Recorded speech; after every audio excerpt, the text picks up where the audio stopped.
So now the tribe of Levi, brethren. The tribe of Levi, basically we can see that they can be found primarily, which will be probably a surprise for some, but they can primarily be found in Wales and Wallonia, part of modern Belgium. But you also find them also in Pennsylvania, like steel mills and Levitons, for example. Now Jacob prophesied that Levites would be in the last days, that they would, as we read in Genesis 49, verses 5 through 7, that they would have instruments of cruelty in their habitations. And Jacob said further, O my soul, come not thou into their secret, unto their assembly, mine honor be not thou united, for in their anger they slew a man, and in their self-will they digged down a wall. They dig down a wall, which is also mentioned in Proverbs 25, verse 28. And Jacob continues, Cursed be their anger, for it was fierce, and their wrath, for it was cruel. I will divide them in Jacob and scatter them in Israel. So they were scattered in Israel. In Numbers 35, verse 1 through 4, we can read something interesting about Levites. We can read about their numbers. Numbers 35, verse 1. And the Lord spoke to Moses in the plains of Moab by the Jordan across from Jericho, saying, Command children of Israel that they give the Levites cities to dwell in from the inheritance of their possession. And you shall also give the Levites common land around the cities.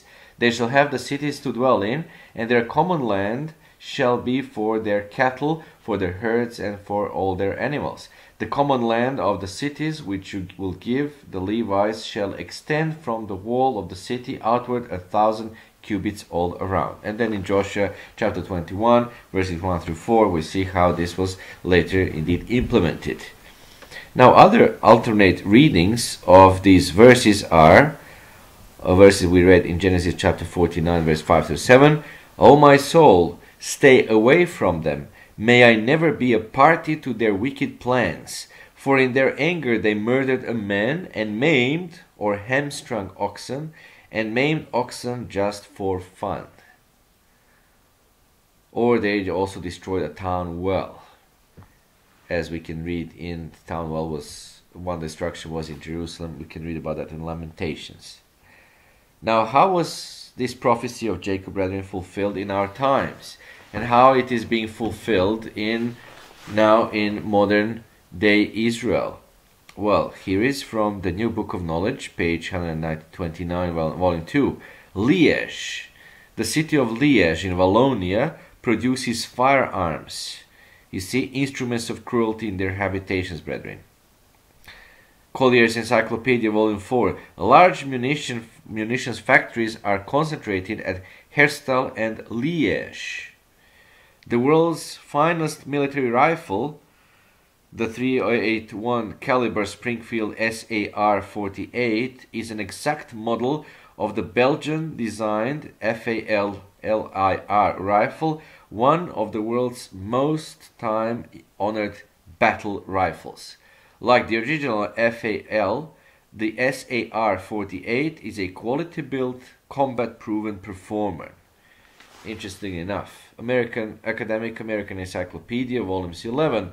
Walloons from present-day Belgium, who settled in the Bergslagen area of Sweden in the 1620s, are Swedish immigrants who came to Sweden to help in iron ore industry. And indeed, brethren, as Funk and Wagnalls also revealed to us, coal, which makes steel when added to iron, is the most valuable mineral resource in Wales. The refining of metal ore, much of which is imported, is the major manufacturing industry. Almost all the tin plate and much of the aluminium of the sheet steel produced in Britain is made in the Welsh plants. And coal mining, Academic American Encyclopedia tells us, and the manufacture of iron, steel, and tin plate are important in Wales. Now furthermore, brethren, Belgium's principal manufacturers are iron and steel. And the leading products of the metallurgical industry are iron and steel. And in 1975, Belgium ranked 5th in Europe back in those days in this industry. And even though they are scattered it is reported that they are somewhat reluctant to marry outside their own tribes. It's speaking of Walloons in Sweden, the ones I've just read you about in the book The Incredible Nordic Origin by Gaston Olsson, page 127. Also, among the purest genetically isolated North Americans, in a most restricted recent sense, are those with ancestral Welsh surnames: Jones, Lewis, Owens. This is revealed to us in Encyclopedia Britannica. And we could also add the names Levi, Levi, Levin to the above list. Two great American music talents, Lawrence Welk and Tom Jones, they're both Welsh. And it is in one of the books about Welsh, it says it is certainly remarkable to see the number of individuals with profoundly artistic tendencies, especially music talent, among the descendants of the Walloons. It is hardly a coincidence, but rather a result of the practical and musical talent of the Walloons, that the majority of their men of distinction have devoted themselves either to music or to a career in the medical profession or as an official. Now, interestingly, as you know, Levites were the musicians in Israel. But also we read in Jacob's prophecy about the anger, wrath and cruelty, and indeed anger, wrath and cruelty are indeed part of the Welsh and Walloon temperament. Because Welsh people are philosophically oriented and they enjoy working in small groups. They do not make friends indiscriminately, and once a friendship is formed, it usually lasts a lifetime.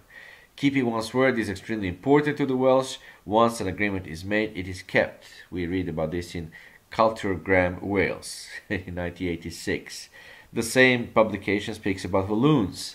Walloons have a reputation of being spontaneous, quick-witted, and often caustic or sarcastic or skeptical, as well as stubborn and headstrong. Yes, the stubborn, stiff-necked house of Israel. So there is an unbroken oral tradition regarding the identity of the descendants of Levi, of the Levites and the priests within the tribe of Levi. Those priests, Kohanim, and Levites have certain privileges in the synagogue ritual, since as being the first to be called upon to read the Torah and the ones who bless the congregation at the end of the service. Now, of course, you remember, brethren, this was the case that the Levites were to bless the children of Israel in Numbers chapter 6, verse 23 through 26, when it says that Moses and Aaron, and of course the Levites, they will be blessing the children of Israel. May God bless you and protect you. May God lift his face and let his face shine upon you and give you peace. You know, that's the pivotal blessing, the pivotal prophecy, or the pivotal passage in the Bible about the blessings, indeed. Now, there was the National Eisteddfod of Wales. It's basically a competition in poetry, drama, and music. That one, brethren, dates from the 7th century. Interestingly enough, the Druids, who are also represented in Wales among the Welsh people, they also parallel the Levites in many ways and may in fact be their descendants. It is clear, you know, from the musical talent, the inclination to keep one's word, and the philosophic orientation of Welsh and Walloons, that they are appropriately named by Leah, their mother. In Genesis 29, verse 34, Leah bore a third son and said, "Now, this time will my husband be joined unto me, because I have borne him 3 sons. Therefore was his name called Levi," which means, brethren, joined or attached. Joined or attached. Now, Julius Caesar, he conquered the Belgians and the Bulgaria in 57 before Christ. And he wrote commentaries on the Gallic Wars. Those commentaries have been translated into Serbian language, in which he describes them as the most warlike of all Gallic people. We find traces of Levites among the Belgians and among the Welsh. For example, an ancient river in the Belgian area was called the Waal River, and this branch of the Rhine in Belgium today is still called the Waal, W-A-A-L River. We also see in Belgium Leeuwen and La Louvière, Vilvoorde, Nivelle, Vlaanderen, those are names of cities and provinces in Belgium, which of course, contain the sound of Levi. So these names sound like, a lot like Levi as does, for example, in Wales, Colwyn Bay, Amlowich, Cladewood, Ebwelle, Holywell, and there's also a place which doesn't sound so much Levi, but obviously has a Levi influence. It's called Liverpool. What did Moses prophesy about the tribe of Levi? Well, we find that in Deuteronomy 33, verses 8 through 11. Deuteronomy 33, verse 8. Let thy Tumim and thy Urim be with the Holy One, whom thou didst prove at Massa, and with whom thou didst strive at the waters of Meribah, who said unto his father and his mother, I have not seen him, neither did he acknowledge his brethren, nor knew his own children, for they have observed thy word and kept thy covenant. They shall teach Jacob thine judgment, and Israel thy law. They shall put incense before thee, and whole burnt sacrifice upon thine altar. Bless, Lord, his substance, and accept the work of his hands. Smite thou the loins of them who rise against him, and of them who hate him, that they rise not again. So this is the prophecy of Moses, and because of the Levites' zealous anger in a righteous cause, they redeemed themselves.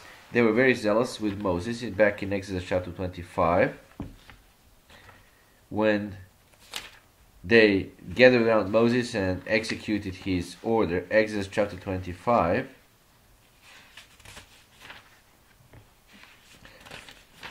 In verse 25 we read, You shall make for it a frame of a handbreadth all around, and you shall make a gold molding for the frame all around, and you shall make it for 4 rings of gold, and put the ring on the 4 corners of, this is the table for the showbread, at 4 legs. So this description goes all the way up to, verse 29. And therefore, because they were very zealous in the righteous cause, they were redeemed and rewarded by God. In Deuteronomy chapter 10, we read about this reward, and in verse 8, Deuteronomy chapter 10, verse 8 says, At that time the Lord separated the tribe of Levi to bear the ark of the covenant of the Lord, to stand before the Lord, to minister to him, and to bless his name to this day. And we find basically the same at the end of the Old Testament, in the book of Malachi. We find this reward as well, brethren. Malachi chapter 2, verses 4 and 5. Then you shall know that I have sent this commandment to you, that my covenant with Levi may continue, says the Lord of hosts. My covenant was with him, one of life and peace, and I gave them to him that he might fear me. So he feared me and was reverent before my name. So that was why they were rewarded by God, because of their, zealous zeal in the righteous cause. And then again we read in Jeremiah chapter 33, verse 18, that neither shall the priests, the Levites, want a man before me to offer burnt offerings and the kindle meal offerings, and to do sacrifice continually. We find basically the same description in Ezekiel chapter 44, verse 15.